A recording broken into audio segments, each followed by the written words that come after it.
memorize the title this morning, so I hope we can stay with it.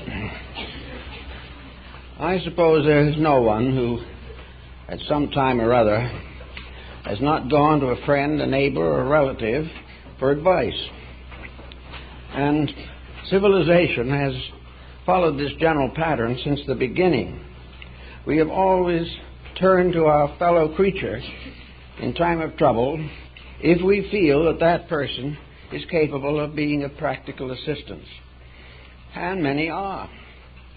And in the days before the rise of professional psychiatry and psychology, the favorite source of inspiration was the local minister.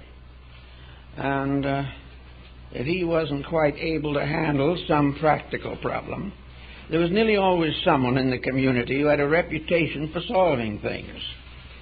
Usually the solutions were simple, direct, and obvious, but they were backed by years of experience. So we may say that in the problem of seeking counsel or help, we must try to find persons capable of providing experience information. Too many people trying to help someone just tell what they feel about it. Or if I was you, I wouldn't do that. There is no particular background of insight. The individual who is giving the advice has probably never faced that particular type of situation, and if he has, he may have handled it badly. So the problem of trying to help people, as George Bernard Shaw remarked on one occasion, is the most dangerous occupation that we know. We can get into trouble that way, and of course today trouble is not taken as it used to be, as something expected and almost inevitable. Trouble is now the basis of litigation, lawsuits, broken homes, ruptured families, and almost anything you want to think about. So here we are gathered as a group of people trying to improve ourselves. We want to grow. We want to find out a little more about the values of life so that we can live better. In order to do this, we must search in many cases for some outside assistance. Perhaps we will read a book that we feel has a good answer, or we discuss it with someone whom we regard as authoritative or informed. But always the individual who gives advice has certain responsibilities that he must face. In other words, in order to give advice, it is very definitely necessary to examine our own inner natures. Why do we do this? Is it because we really feel that we are informed? Are we actually able to handle the situation that is brought to us? Or do we try to bluff through on some platitude that has never worked for ourselves? So we have to be careful that we are not trying to play an instructor when we lack the information necessary. It is very important that those who give advice examine their own natures and find out how they themselves have handled difficult situations. Unless they are able to prove conclusively inside of their own minds that they can make a valid contribution to the problem of another person, it is much better to simply decline to pass judgment, because we may be only adding to the prevailing problem. Actually, also, most people like to be suspected of being capable of handling problems for others. We like to feel that we have a certain leadership, that we have a sphere of influence over the lives of those around us. This is really a little more than egotism. It is just a certain sense of self-satisfaction. It has nothing to do with the facts. But if by any chance we are personally ambitious to be recognized as a source of information, that we may often go beyond our natural abilities.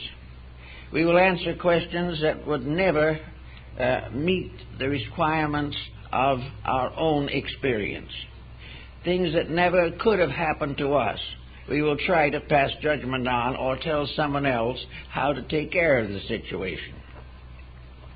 This goes on year after year, and nearly every family has in it somewhere an advice giver who nearly always is the one most in need of advice themselves. They may be well-intentioned, good-natured, kindly people, but many of them simply try to advise by imposing their own temperament upon the other person they are trying to help. It's one of the most common introductions to an advice cycle is, "If I were you." Well, this in itself is a dead negative. The other person is not us. Our way of doing things may not have any bearing upon theirs. And may be well to note that these people who have been giving this information have done what they would have done under certain circumstances, and it came out badly. Therefore, this type of advice does not work. If we are in positions where we know that advice is necessary, we can look back on the family patterns of long ago. Hundreds of years back, maybe thousands of years back, the primary source of strength was a family unit in which up to 2 and sometimes 3 generations were alive at the same time. These 3 generations formed a basic experience pattern which they tried to share and pass on to the young. These close family patterns were based upon the common experience of the family unit. The advice given would be applicable to the people for whom it was given. They would be part of the same situation that had caused a father or grandmother to come to certain conclusions about life. So in the family unit, it was a more or less self-protecting thing. There were very few religious arguments 500 or 1,000 years ago, because most persons belonged to a community of religious life which was suitable to all of them. So in those days, the elders were probably the source of instruction. This was true in the American Indian psychology. The wisdom of the tribe was vested in the olds. The olds were either alive or had gone, but their wisdom lived on. When anything went wrong and there was doubt, the problem was carried to the elders, and the elders in council attempted to assist the solution. The elders were those who had lived long, had been through much, had suffered a great deal, and had gradually integrated an inner life that was secure and proper. This wisdom they could pass on to the young, and the young in those days were very happy to get it. They were quite aware that they were sharing in a continuity of convictions, that as it had always been solved before, so it would be solved again. So the Indians really had a very tight way of approaching this particular problem. They had the medicine priest, and in the Indian philosophy, medicine meant sacred. And all problems were brought to this sort of mystic elder, whose word was law, whose decisions were final, but in all cases were based upon the old wisdom of the people who had gone before, those who had lived long, who had labored hard, and had died bravely in the defense of their tribe. So this type of wisdom became the basis of guiding new generations. Now, the younger generations were not too difficult to guide at that time for one very important reason. They respected the olds. They respected because they saw every day the value of the wisdom that had been accumulated from a lifetime of experience. These young people did not question, because in their hearts and minds they knew that the elders were better informed, had the proper solutions to problems. Now, of course, this is very largely broken up. There is no such a pattern anymore in most cases, although among a number of Amerindian groups, the reestablishment of this concept of counseling has been more or less reestablished. It is this close contact with the natural problems of things that helps to make the proper counselor. Now, the Bible, the Old Testament particularly, has to do with the prophets and priestly ones of old. There were those who, out of the wisdom of years or by mystical experiences within themselves, were wonderfully gifted, and even the rulers listened with great attention and were careful not to offend those upon whom the Spirit of the Lord had descended and had given them jurisdiction over the acts of mankind. Now, these old priestly ones were not just simply wise in the professorial sense of the word. They did not speak from an academic background. They spoke from the experience of the ages. They spoke also from a lifetime of constant service to their fellow man. They did not have many ideas of their own. All the ideas that they had been handed down in the scriptures or in the teachings of the fathers.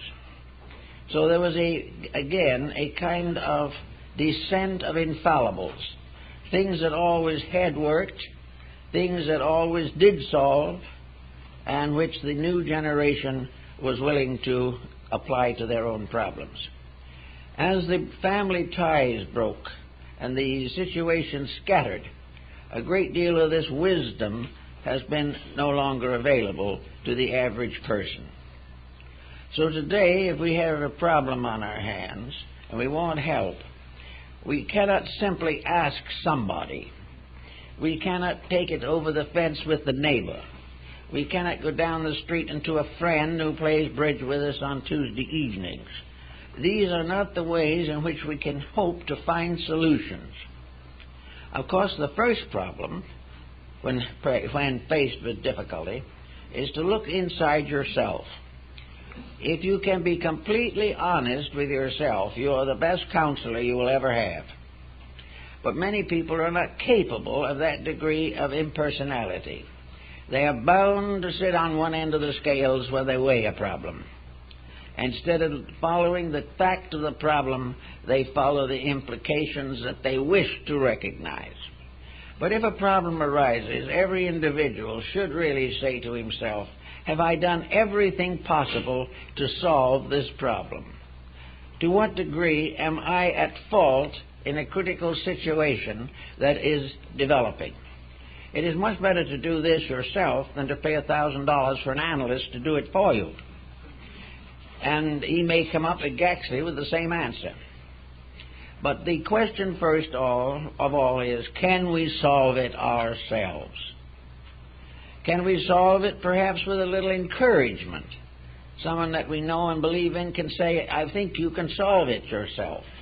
You have the proper knowledge, you have the courage, you have the strength of character and the integrity to solve your own problem. Now, this isn't giving advice, it is simply pointing up the possible potential of self-analysis. Well, if it happens that the problem could be within a range of self-analysis, then it's very wise to take the position, in my situation, have I been doing what I should have done, or have I been doing what I wanted to do?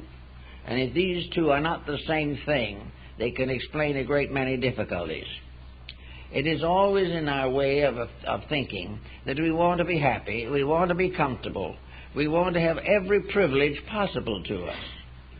But the question then arises, how far can we carry this without damaging other people or debilitating our own ethics? Very often, if we think a little while, we can see why things have not gone badly. We begin to understand how a bad investment may have crippled us financially, perhaps only because we tried to get more profit than was reasonable. All the way along, the individual has to curb his own appetites. He has to put a certain restriction upon his own ambitions. He must live within the area of his own available intelligence. And if he does not do this, he is bound ultimately to come to difficulty. Well, you can look through the situation, and if you have a living parent or someone who is very close and has long been very fair in matters, you can perhaps discuss it a little bit with them to see whether they had discovered in you characteristics and traits which you have not recognized that you have. This does not mean that they will give you important or concluding advice, but they may point out how you can help to solve your own difficulty. Actually, we are all in this world to solve problems ourselves. Now, in a complicated civilization such as we live in now, it is not always possible to do this alone. We must call in help. We must do various things that will assist us in protecting our integrities and our normal rights and our responsibilities. Now, if it seems that you do need to have some kind of advice from someone else, then you must begin to estimate the type of person whom you believe can give you the advice that you need. The present tendency is to be a little afraid of professional, technical advice. We feel that too much of this advice is simply given by the hour at so much an hour, and that there is really very little basic understanding. Therefore, the psychologist is not always selected as the one to help in these emergencies. And almost anything that a psychologist can do without the practice of psychiatry is to try to help the individual to estimate the nature of his own character. He must realize that he is in his present difficulty because of what he is. He is not in trouble because others have variously injured him. Maybe he is injured in some cases, but it's usually because he has opened himself to the injury. He is not actually looking for an outside cure. He is looking for something that will help him to rationalize his own inner need. So if he goes to an advisor or a helpful person, there are several things to be taken into consideration. Nearly all advice that is necessary for the intimate problems of living is involved in religion, either religion actually or through various phases of religious philosophy or religious practice. Therefore, the tendency may be to consult a religious person. That is often a good thing to do, but there is also something else that has to be definitely considered. We must find someone who we know to be qualified to do the thing we need done. And for the most part, the religious advisor deals in platitudes. He tells you all kinds of abstract things, but he cannot provide the particular, detailed, specific information that will help you out of a difficulty. He also is apt to exercise more than proper authority on you because he is part of your idea of the religious image. To you, he has special authority because of a religious position, and this authority may not in any way include the capacity to help you. Now, the person, on the other hand, who has this authority may be very honest, very willing, and very kind-hearted, but has he ever asked himself whether he is qualified to give advice? I know one case that came to my own attention where a person who really believed that they were inspired by some overpowers, that they had been illumined in some respect, became a sort of counselor to a great number of persons over a period of years. And the result was almost completely tragic. The advice given was not the advice needed. The person giving it did not know what they were doing. But when the problem got difficult, instead of facing the fact that they had failed, they simply moved out of the community and went elsewhere and did the same thing. They left their damage behind them, or simply closed off contact with that which failed to meet their expectations. These people should have settled down quietly and tried to figure out why the advice they gave others did not work. And usually it did not work because the foundation of it was not realistic. The background of the information was not solid. It had to do with strange visions and psychic expressions and manifestations which no one could prove, but at the same time were passed on as solid facts. These solid facts evaporated, often leaving the victim worse off than before. So if you are going to be an advisor, it is necessary to prepare for the job. Now, parents have to prepare for the job of advising their children, and more it is becoming almost a requisite that the parent is a very skillful thinker on a number of important subjects. The advantage of extra years in which to gain this information is also a deciding factor. But actually, if you hope sometime or would like to believe that you can really help people, that you can get them on their feet when they're in trouble, and if you believe partly in the Christian ministry of preaching to those who need, or giving advice to those who are forlorn, then it is necessary to have an adequate foundation on which to work. The individual who gives advice must be well informed in the area in which the advice is needed. Now, it's obvious that no one can be well informed on all subjects. Therefore, there are areas in which advice has to be very general, or else it can become a misrepresentation. Actually, however, behind all of our thinking, there is a simple background which we can all learn and which we can all use in measuring the value of our own advice. Nature is governed by certain rules, by certain laws.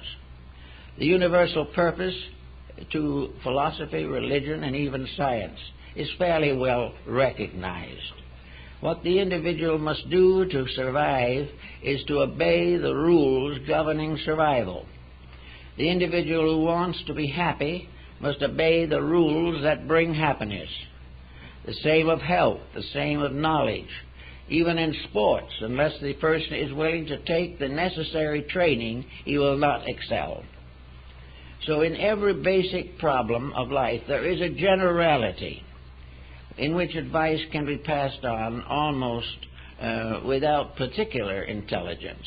But it is simply advice to keep the rules, to keep the faith, to read the Scripture, to follow the commandments of Moses and Jesus. And that if individuals will do these things, most of their problems will evaporate. But our present generation is made up of people who have joined various religious organizations, but have kept all of their previous prejudices.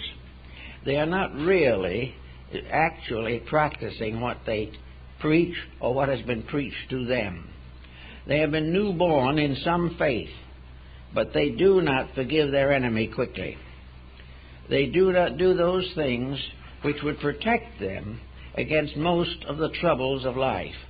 If there is nothing else available to help a person or to give a person basic inspiration, probably the best thing is to suggest that they read the Sermon on the Mount.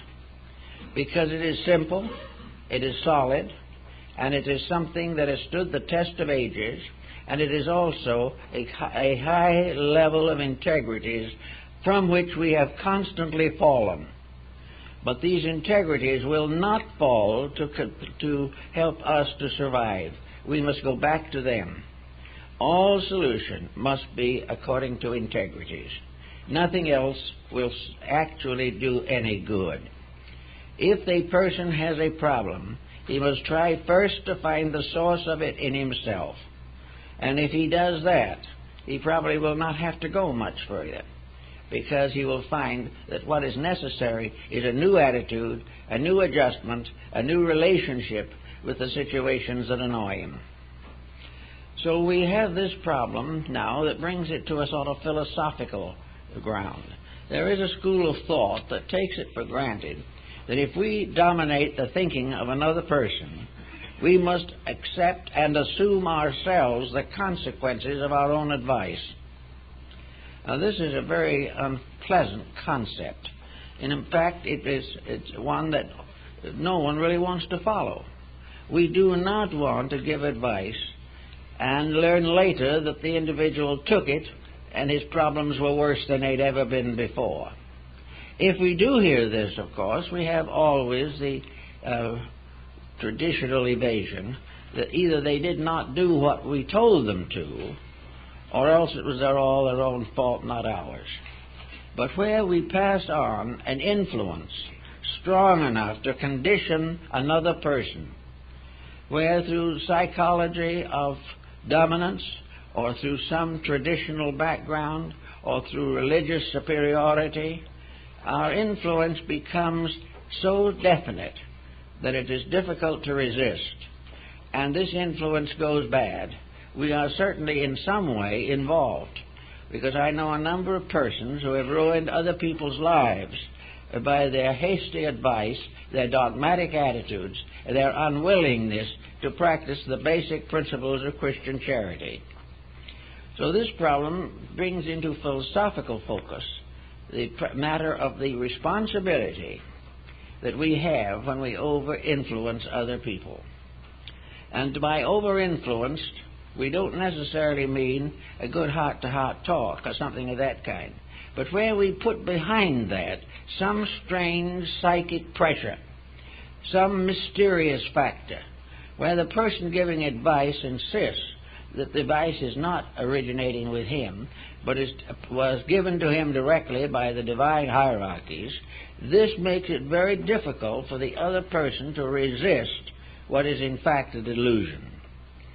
So that where we press an advice, supporting it with factors that are not true, or trying to influence and maintain this influence by exaggeration, or by threats, or by all kinds of misrepresentations, then certainly we are at fault.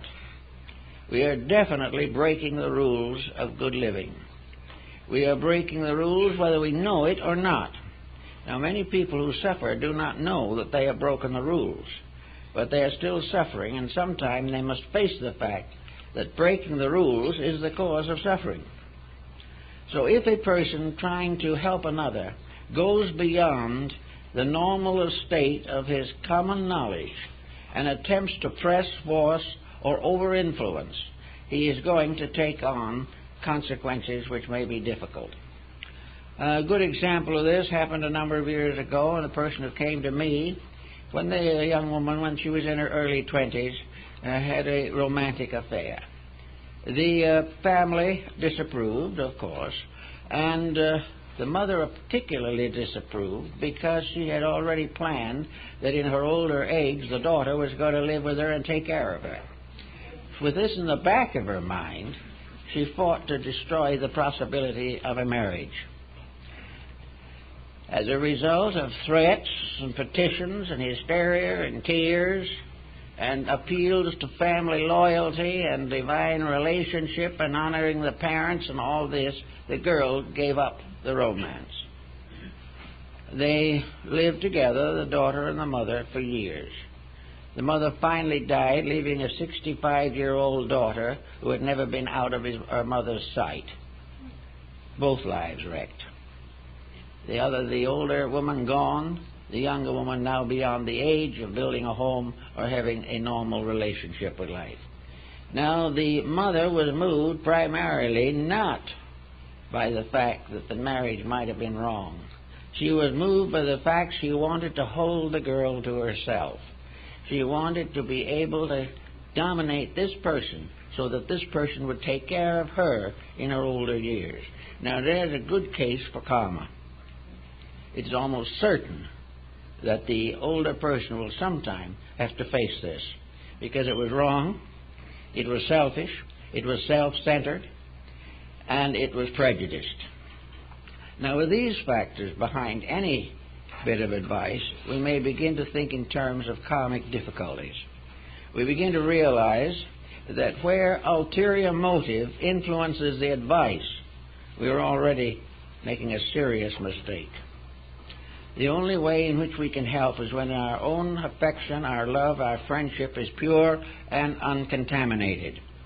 If we are trying to do it to improve our own condition, to win the confidence of people we wish to dominate, then we are in bad way. So we can say that karma comes in where there is a misrepresentation as to the importance of knowledge. That karma comes in where an individual is overwhelmed and is no longer able or permitted to think for themselves. This is one point where there's no question that the responsibility is passed on. This person will have to go through a similar experience themselves and will have to face the chances of being themselves exploited at some future time. Whenever there is an ulterior motive, it whiplashes and comes back at us. Another phase of this particular approach to the situation is that we impose upon others the idea that we are like them and that they are like us in many ways where this similarity does not exist. This is the cause of the favorite statement, "If I was you," and then the decision. But never has it been pointed out clearly that I am not you. And for that reason, the whole problem is badly complicated. The woman comes to a neighbor across the fence and says she is going to divorce.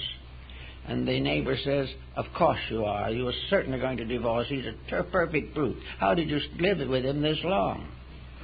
The other neighbor, who knows he's a perfect brute, knows it because the wife has told her. She may never have met the husband at all. He might be the perfect brute. You never know. But the neighbor advising, wherever an advice involves a situation that is not obviously constructive, it must be taken with a grain of salt. It is perfectly right to say, if you feel that you need to separate, that is your decision. No one should interfere with it.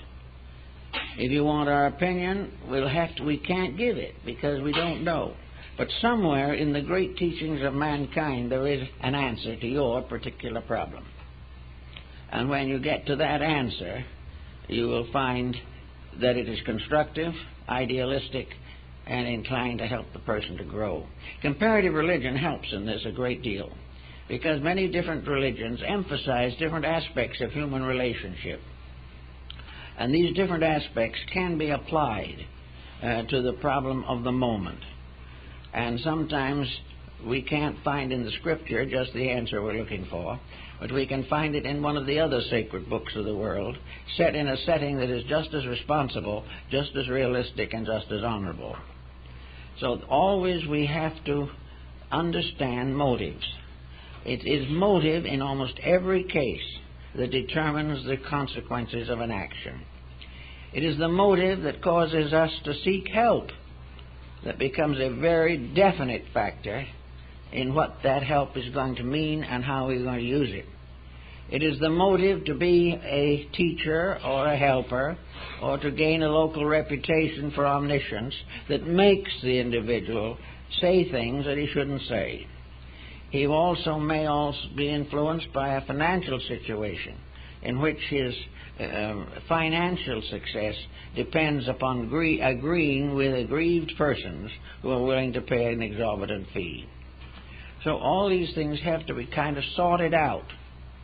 If we are parents, the law is that we have the right to help these young people, that we have a right to coach them in the things we believe is right. We have a right to chastise them in some way if they break the common rules of life before they're old enough to understand them. We have a right to try and make honest citizens out of our own children. We can do all that is possible. But also, it is very likely that the effort will be clumsy, extremely clumsy. We will simply demand obedience, and we will never question in ourselves whether the thing we wanted them to do was suitable for them to do. We demand obedience and allegiance and unquestioning acceptance, but when the child stands a few feet away and looks back at us, they find that we are not the responsible person who could hold their confidence. So there is rebellion where the conduct of the parents is not consistent with the natural integrities of a child. If these integrities are blighted long enough, they will then be corrupted also, and the trouble will spread, sometimes through several generations. Actually, then, all ulterior motives have karmic consequences.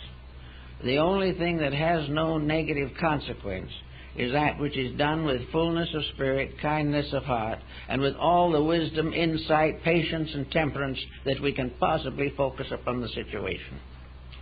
We must in no way try to over-influence.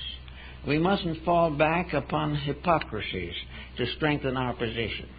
We must not try to plead with a person on some religious grounds which is inconsistent with their believing. All of these side factors have to be faced.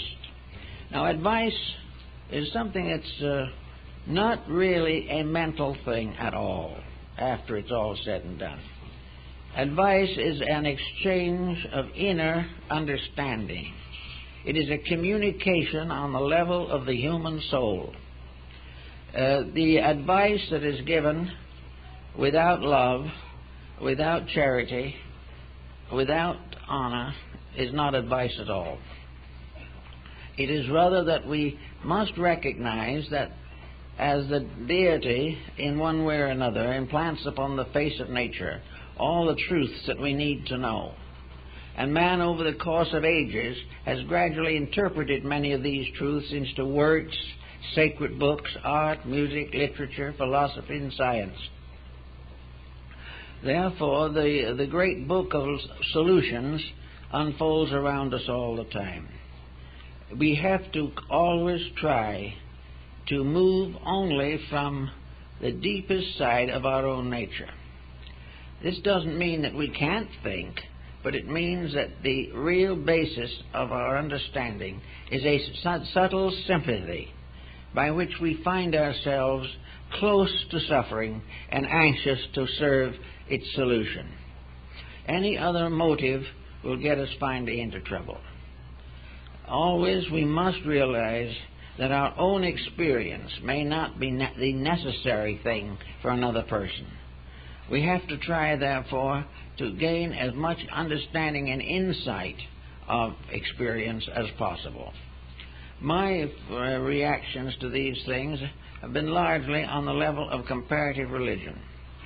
I'm a little worried about intellectual philosophies because they do get into trouble themselves quite easily, and the sciences ignore too large a part of the person.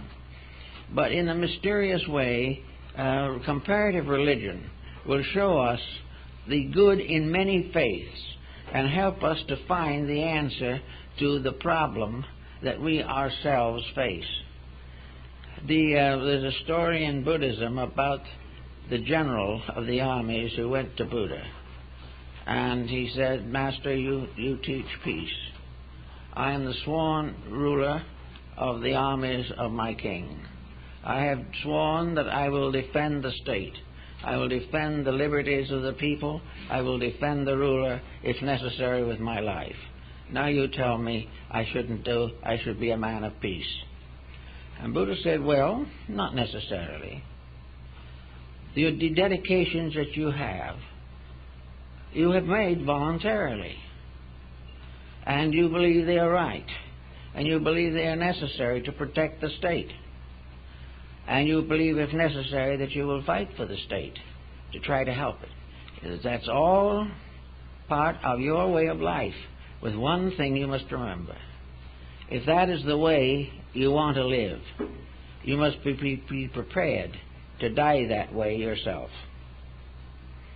In other words, if you are a soldier, you must be prepared to face the dangers of that occupation, justified by your belief that it is right. But always any right that is not peace must be guarded by the fact that the person who tries to fulfill that right shall take the same penalty that might be bestowed upon another by his own action. So all the way along you'll find little fragments in the teachings of Confucius, in the teachings of Lao Tzu, of Buddha, of Muhammad, of all these teachers. There have been moralists among them, mystics in most of these groups, who have tried to solve the problems of life. And they say, for instance, if you are a badly problemed person, if you have a great deal of difficulties and you don't know what to do about them, perhaps the Coptic monks of the desert or some Zen monastery in the hinterland of Japan has something for you. Take your problem, perhaps, depending on what it is, and simply settle down to the organization of your own inner life. Depend more and more upon the spirit in you and less upon your appetites. Cling closer to your aspirations and do not be over-influenced by your ambitions. Little by little, cleanse the compound of your own nature so that you are not concerned primarily with the gratification of any sensory perception, as Buddha points out. Your real purpose is to learn to get along peacefully with eternity, with the everlasting rightness of things. Along peacefully with eternity, with the everlasting rightness of things, with the eternal justice and the eternal mercy of the infinite. Do not try to get along with the false notions for which you may give your life, for which you may sacrifice your happiness, or break the responsibilities you have with family and home. Accept all of these things, as they do in the Pure Land sect of Buddhism in Japan. The Pure Land sect says, do not go out and become a monk primarily until you have actually fulfilled all obligations of family.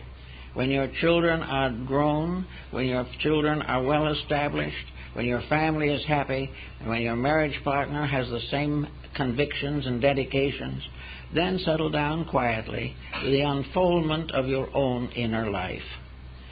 Begin to think in terms of freeing the soul within you from all the burden of appetites, all the burden of false purposes, all the conflicts and competitions of society.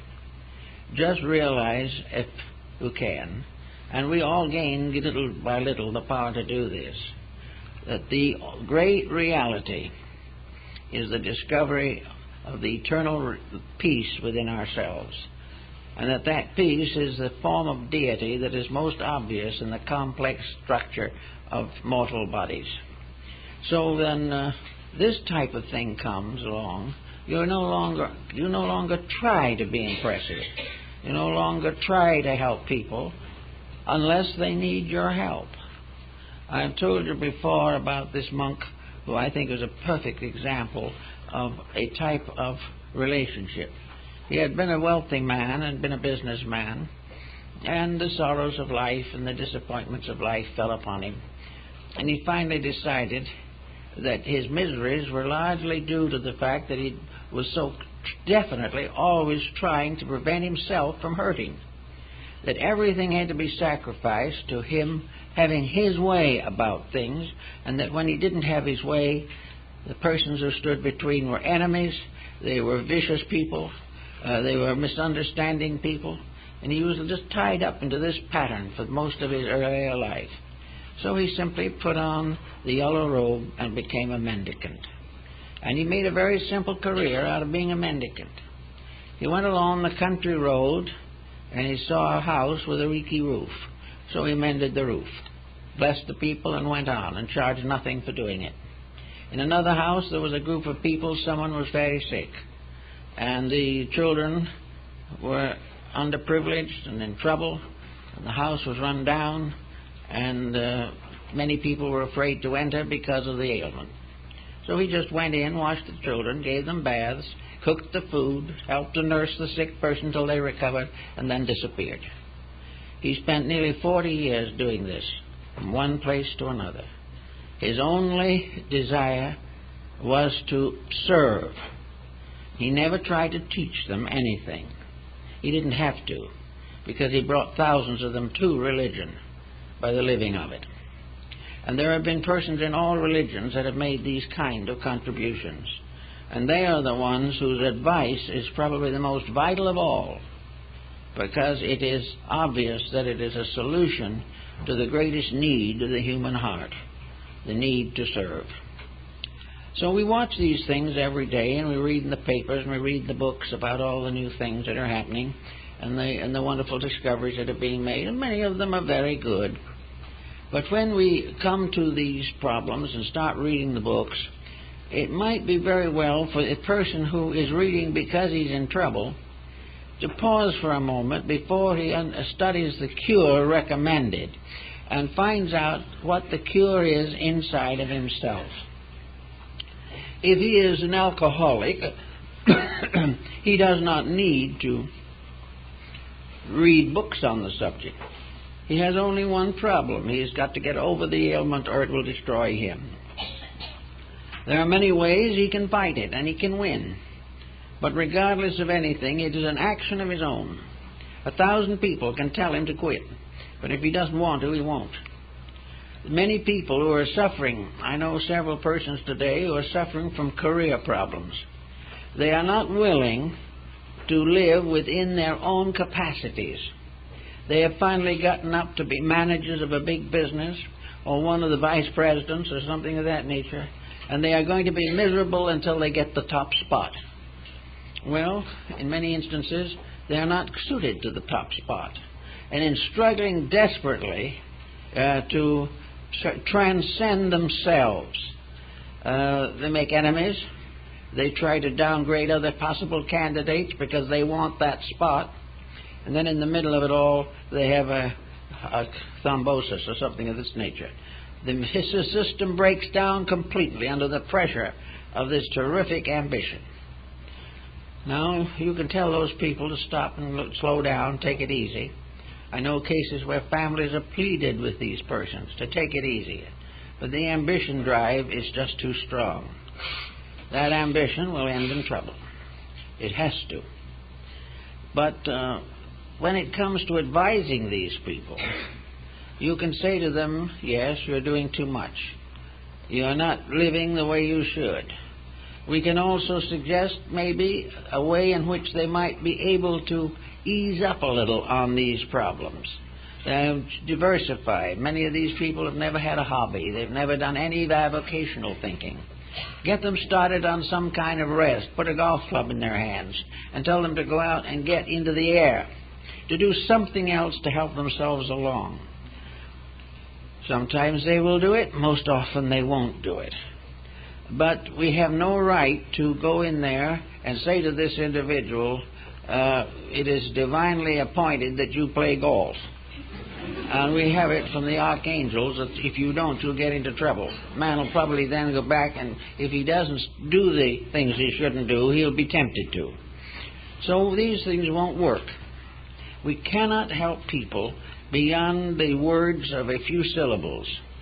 The things like the words of Christ, the Last Supper, or something of this nature, are very simple words. They're words that are supposed to go right past the mind and go into the heart.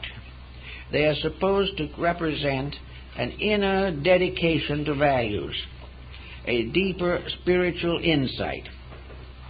And they are always words of kindness, words that are not critical. Today we have a great world of people fighting each other, everyone afraid of everyone. And this, in the fact that we have in this world today probably 1.5 billion Christians who claim to believe in the words of Christ. Many of them have been baptized, attend regular church, go to confession, and receive extreme unction. But why do these people not ever seem to get around to the words of the person they consider to be God on earth, the personal only born of the Father, where he says very simply, love ye one another. Now everything else really in the form of advice fails, because that is the basic advice. And on that you can build all kinds of relationships. You can make all kinds of interpretations of how things should be. You can build an elaborate philosophy to justify the proof that peace is better than war. But unless the individual finally realizes that the final bond that can hold humanity together is love and nothing else, and that this love is sincere, that is the kind of love that will sacrifice self for the one who is the beloved. And if we will sacrifice ourselves for that world to which we belong, it won't be long before peace will be here. But while we continue to preach it and nobody does anything about it, we are in the same position we were in before. Now comes the question, can we force this peace? Can we demand the peace? Can we assassinate anyone who doesn't keep the peace? Can we jail the person who is contentious? Are we ever going to be able to create this peace by a frontal attack upon the vices of society? Friends, chances are we will never be able to do it. We will never be able to do it because legislation cannot do it. And wherever legislation attempts to change natural temperament, we have the proof of the fact that karma is a responsibility that descends upon anyone and anything that tries to force a change in human nature. You can't do it this way. The change has to come from within the person. Deity knows this, or the universal system is aware of this fact, because gradually it forces upon the individual the need for self-correction. We avoid it as long as we can. We like to be selfish. We want to gratify our appetites and ambitions.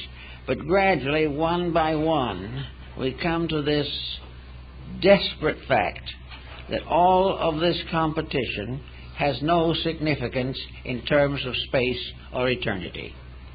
All of these things come and pass away again. Everything that we have fades away. It is only that which we are that endures. And we want that which we are to be something we can endure in peace. We do not want what we are to be at war. We do not wish the faults that we allow to arise in the personality.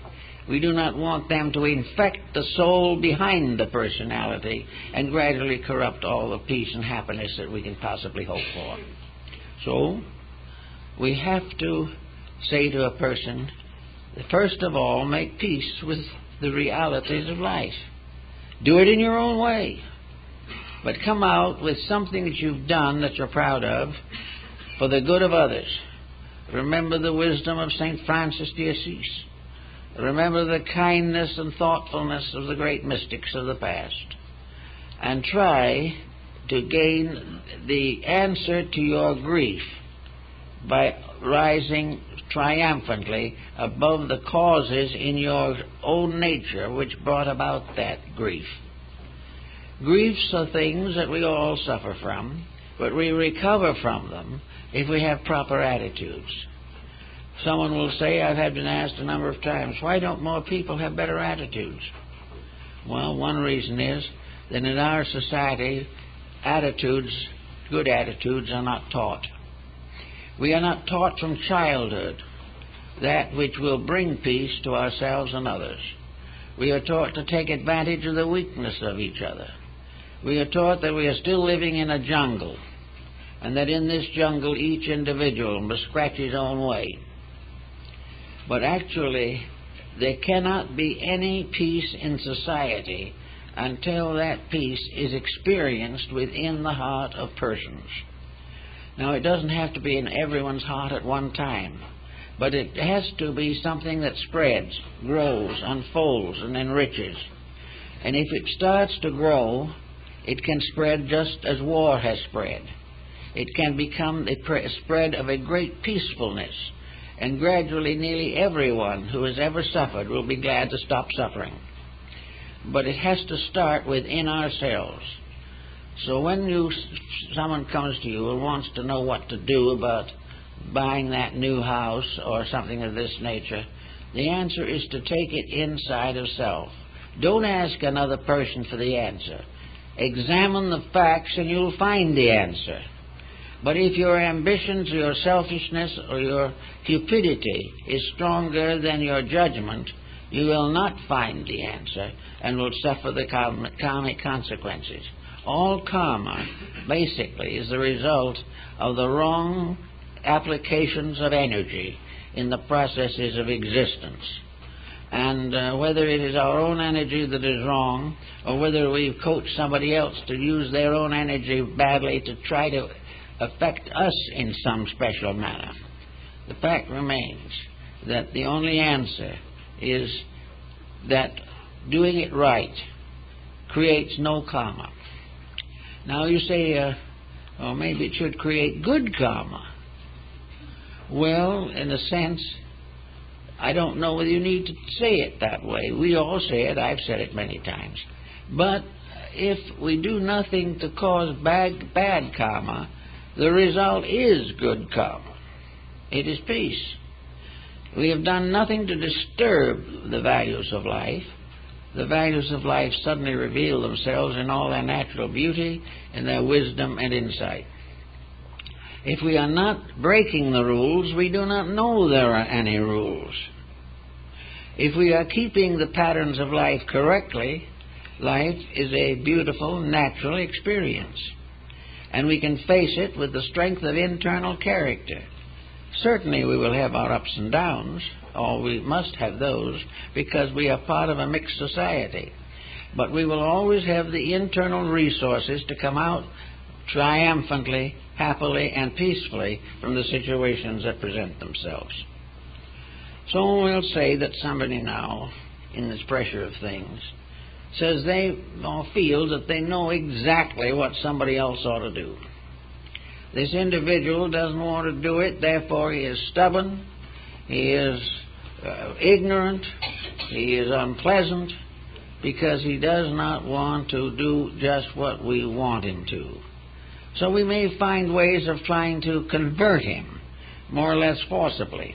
We may say to him, well, if you don't change your ways and do what I suggest, you are not in our employment any longer. That is one way of putting a pressure on a situation. Another one is, if you don't wish to live in harmony with the laws of our family, get out of the house. This is another pressureful thing, which is a way of trying to change a person to meet our requirements, when in reality we should only change people to help them to meet their own requirements. Then we may say, if you join this other religion, I will disown you. That is another mistake. Sometimes it goes so far as to say, if you do this particular thing, I'll kill you.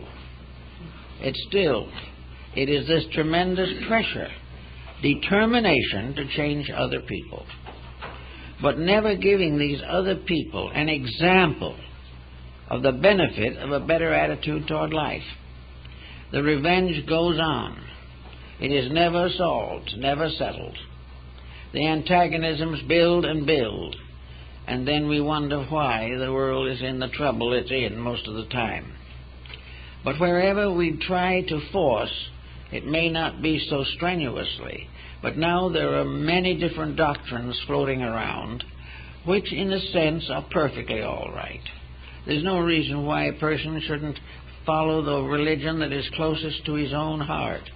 But when he joins something that forces him to change his own internal life in a direction he does not want to change it, then something is wrong.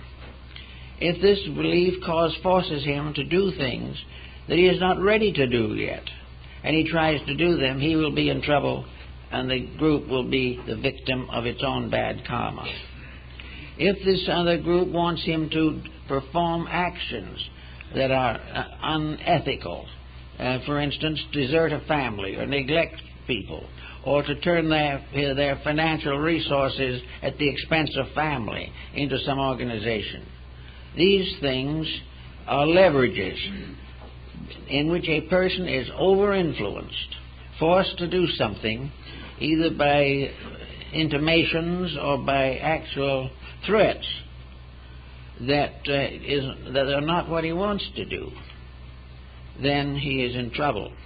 And the only answer in that situation is, if what you are asked to do is below the level of your own integrities, refuse.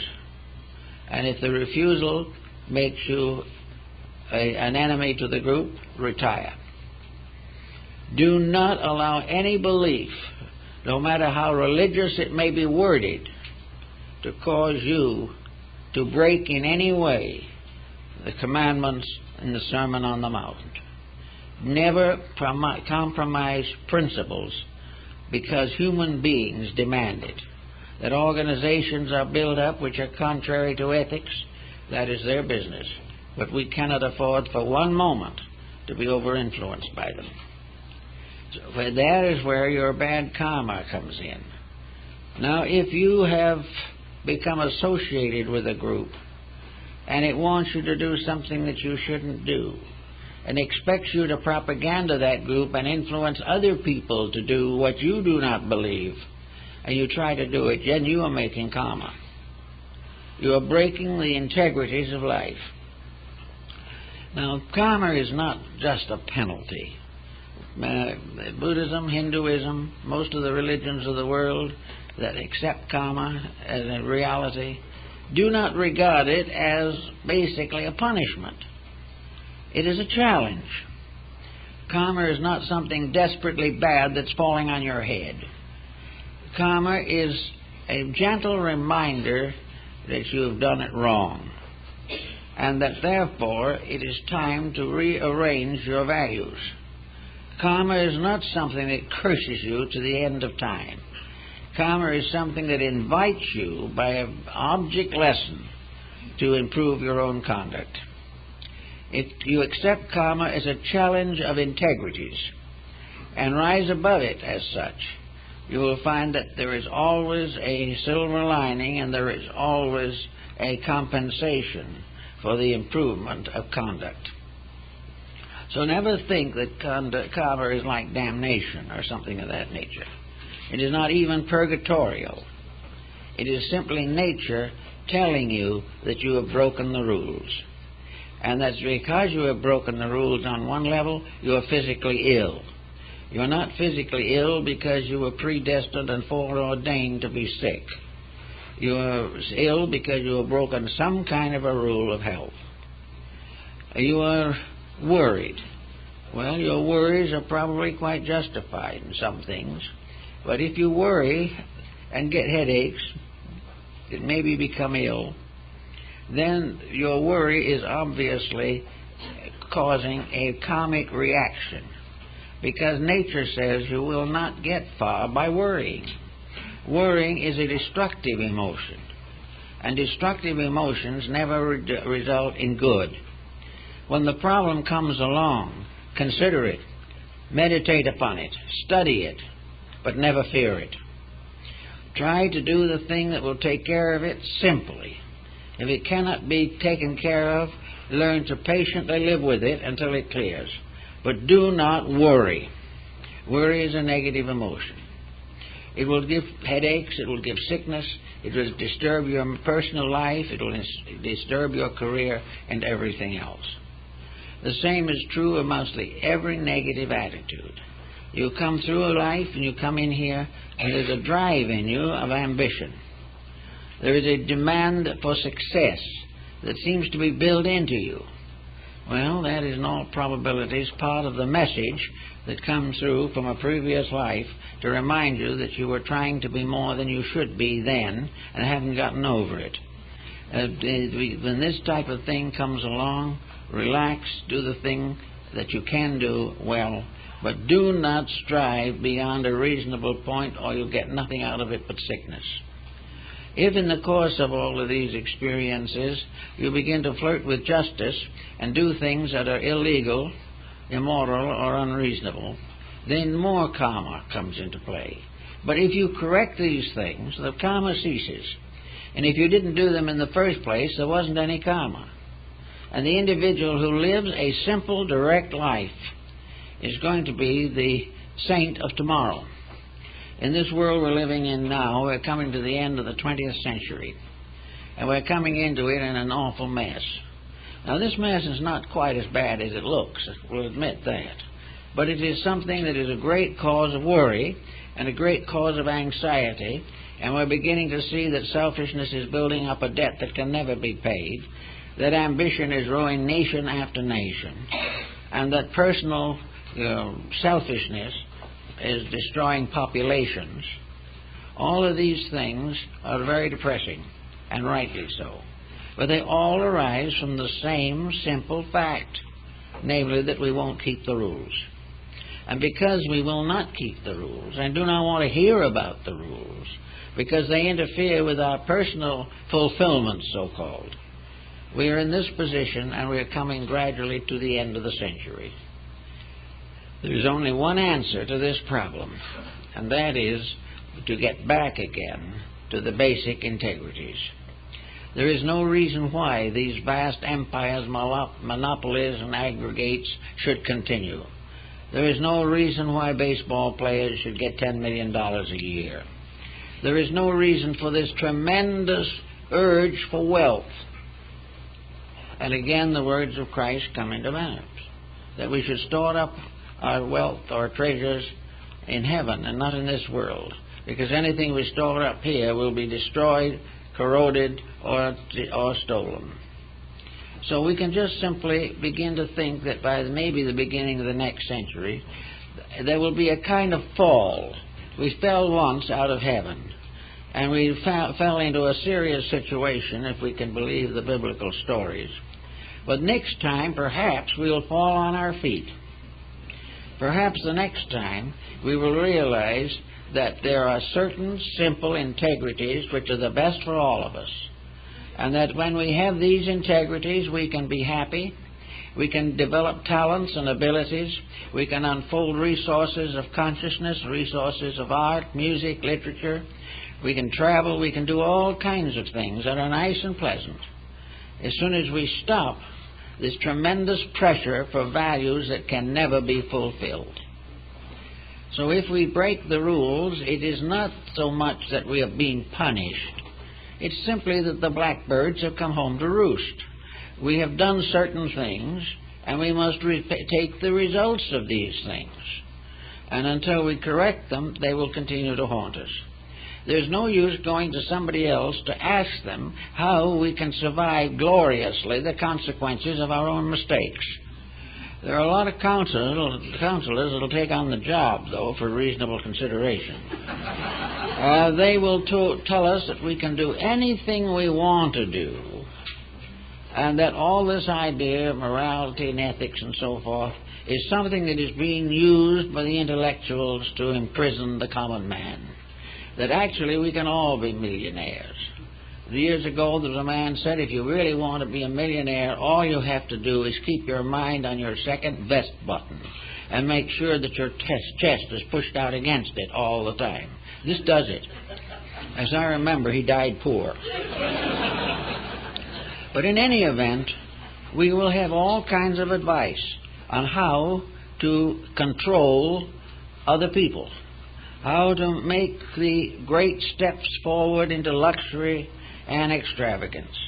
We will be told that our morality is an interference with our success, that integrities are old-fashioned and out of date, that what we should do is scurry around and get other people into as much trouble as possible. Well, those giving this kind of advice are the ones who are building up some pretty bad karma, because they are perhaps going to sometime have to live in a world which is not that kind. Supposing at the next century there is a major shift and simple, honest values become important. We are no longer so ambitious about everything. We're perfectly happy to live along in comfort and peace and quietude, and that wealth will have lost all of its attraction for us. About this time, those who have been preaching the importance of wealth and power and all those things will come in again with the same preachment, and no one will be listening. No one will care. These people then will go through a terrible pressure of finding that all of their processes, all their willpower, all their determination is powerless against the common sense of an enlightened majority. The moment we become a little reasonable, all this unreasonable policy will vanish. The vast inflations will slow down the moment people think. And when we begin to do this, then we will have what is called good karma, which is really just normalcy. And the bad karma is simply unwillingness to keep the rules. And of course the rules are all kinds of things. Everywhere there is a pattern.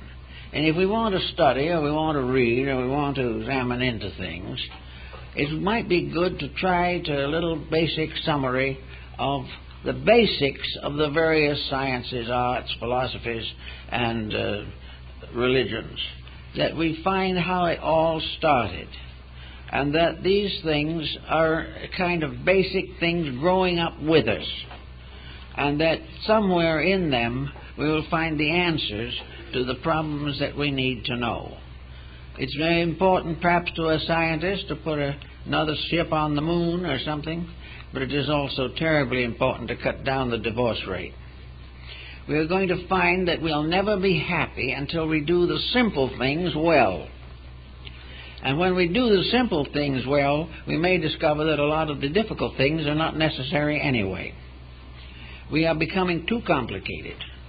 And in our complications, we allow infinite varieties of attitudes to destroy friendliness, to destroy companionability, to make feuds that last for generations, dividing nations and races, and causing conflict everywhere. It's all just simply due to the fact we will not look inside of ourselves or understand the divine plan of things. It is because of this, in spite of all our feelings on the matter, that religion is probably the master of all arts and sciences. Religion is the most powerful thing in the world. But religion, caught into this trap, also prostituted in the name of profit and wealth and material power, has desecrated its own story. But beneath it all, the simple facts of the relationship between divine power and nature, between the human being and the universe in which he lives, and between each of us and our own neighbors. These spiritualized realities must be the basis of the civilizations that must rise if we're going to end this mess that we have made for ourselves. And even where it's a little difficult now, all of us, to a degree, can stop this reform motion if we want to. We can't ask and don't ask people to break up their whole way of life to change something, but we can find nice things beginning to creep in. We can find a little more friendliness, a little more patience, a little deeper and more satisfying love. We will find that domestic grievances do not necessarily have to break homes, that there is always a way in which a greater love will mend a lesser one. There is no reason why we should be building always to defend ourselves against hate. These things, little by little, we can overcome in ourselves. We can reach out and cure a grudge that we've had for a long time. We can live within our means and not have the fear and anxiety of debt. We can give a little more time to the children if we want them to give a little more peace to us in later years. Everything can be done the moment we begin to put values where they belong. And until we put values where they belong, we're not going to get the results. And anyone who tells us that we can have a peace we have not earned, a prosperity that is not firm in our own achievements, that we can be happy without deserving it, that we can be healthy and break all the rules of food, that we can be robust and everything and at the same time be on narcotics. Any type of instruction that does not demand the correction of the faults that have caused the ailment, any such instruction and those who carry it on will be part of a karmic load that they have to carry. For if we do what they make us do, or impel us to do, or advise us to do, and it is wrong, we will suffer. And because they have made us suffer, they will suffer too. There's no way around that perfectly frank, reasonable, natural fact. So each of us should stop trying to prevent suffering coming from us to anyone else. We must realize that we do not have to accept the wrong attitudes of other people. In many cases we can transmute them. In any event, we can always meet them with a blessing regardless. They tell the story of the old monk in his cell who was copying a manuscript, and all of a sudden the devil came up through the floor. And the old monk was so busy working on his manuscript, they didn't even hardly look up. He just said, "Bless you, my son." And when he looked up, it was an angel. The difference was in himself. So until we know some better way of doing it, it's best perhaps for us to all bless each other and hope that we will not contribute in our own lives anything to the misfortunes of the world. Well, thank you very much, folks.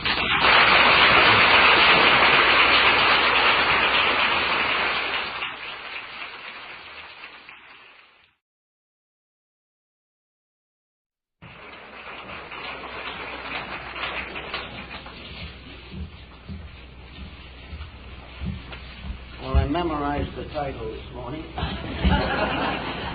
so I hope we can stay with it.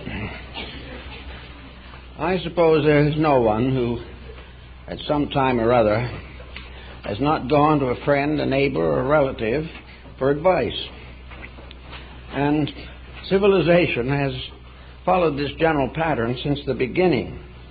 We have always turned to our fellow creature in time of trouble if we feel that that person is capable of being of practical assistance. And many are. And in the days before the rise of professional psychiatry and psychology, the favorite source of inspiration was the local minister. And if he wasn't quite able to handle some practical problem, there was nearly always someone in the community who had a reputation for solving things. Usually the solutions were simple, direct, and obvious, but they were backed by years of experience.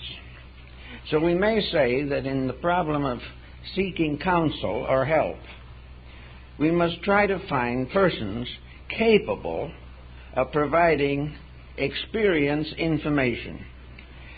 Too many people trying to help someone just tell what they feel about it. Or if I was you, I wouldn't do that. There is no particular background of insight. The individual who is giving the advice has probably never faced that particular type of situation, and if he has, he may have handled it badly. So the problem of trying to help people, as George Bernard Shaw remarked on one occasion, is the most dangerous occupation that we know. We can get into trouble that way, and of course today trouble is not taken as it used to be, as something expected and almost inevitable. Trouble is now the basis of litigation, lawsuits, broken homes, ruptured families, and almost anything you want to think about.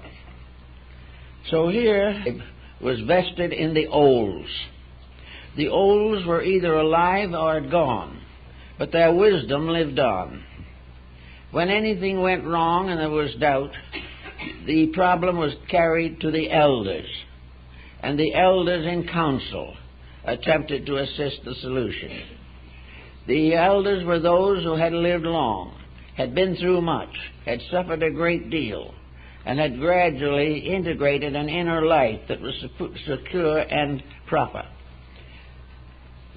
This wisdom they could pass on to the young. And the young in those days were very happy to get it. They were quite aware that they were sharing in a continuity of convictions, that as it had always been solved before, so it would be solved again. So the Indians really had a very tight way of approaching this particular problem. They had the medicine priest, and in the Indian philosophy, medicine meant sacred.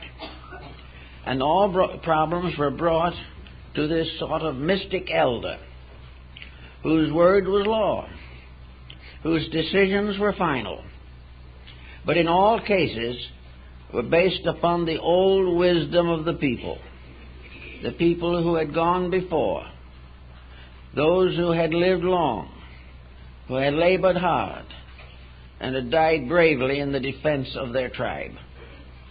So this type of wisdom became the basis of guiding new generations. Now, the younger generations were not too difficult to guide at that time for one very important reason. They respected the olds. They respected because they saw every day the value of the wisdom that had been accumulated from a lifetime of experience. These young people did not question, because in their hearts and minds they knew that the elders were better informed, had the proper solutions to problems. Now, of course, this is very largely broken up. There is no such a pattern anymore in most cases, although among a number of Amerindian groups, the reestablishment of this concept of counseling has been more or less reestablished. It is this close contact with the natural problems of things that helps to make the proper counselor. Now, the Bible, the Old Testament particularly, has to do with the prophets and priestly ones of old. There were those who, out of the wisdom of years or by mystical experiences within themselves, were wonderfully gifted, and even the rulers listened with great attention and were careful not to offend those upon whom the Spirit of the Lord had descended and had given them jurisdiction over the acts of mankind. Now, these old priestly ones were not just simply wise in the professorial sense of the word. They did not speak from an academic background. They spoke from the experience of the ages. They spoke also from a lifetime of constant service to their fellow man. They did not have many ideas of their own. All the ideas that they had been handed down in the scriptures or in the teachings of the fathers. So there was, again, a kind of descent of infallibles, things that always had worked, things that always did solve, and which the new generation was willing to apply to their own problems. As the family ties broke and the situation scattered, a great deal of this wisdom has been no longer available to the average person. So today, if we have a problem on our hands and we want help, we cannot simply ask somebody. We cannot take it over the fence with the neighbor. We cannot go down the street and to a friend who plays bridge with us on Tuesday evenings. These are not the ways in which we can hope to find solutions.